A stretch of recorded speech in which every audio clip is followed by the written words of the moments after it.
पाहिजे जाऊ द्या मी सांगत त्याला अरे भाऊ सांगत त्याला अरे भाऊ प्रत्येक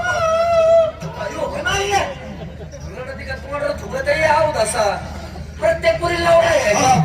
कसा असा महिन्यावर तोंड पाहत नाही आता मग चालतं कसं काय वरच्यावर मागतोय ना आपलं गाव चांगलं आहे ना चांगलंय गावातली माणसं बिले चांगली वेळ काय प्रसंगाला कुणी बी धावून येत नाही एवढा खोलाचा चौकशा करणारा कोण आहे तू मी तुम्हाला काय विचारलं मुली कोण आहेत अरे माझ्या पुरी माझ्या तुझ्या मुली आहेत एकटीच्या नाही गावात भीक मागून आणल्यात मी तुझा नवरा जिवंत आहे बाजू एक रात्र त्याच्याकडे जाऊ ना मग तुला कचका करून त्याचा तुझ्या मुली आहेत चांगला कुठे चाललं कुठे बाजारला बाजारात झाला कुणाच्या हुकमावरून नवऱ्याच्या मुली वस्त्र भारी वस्त्र गुंडाची नवऱ्याचं नाव माझ्यासमोर घ्यायचं नाही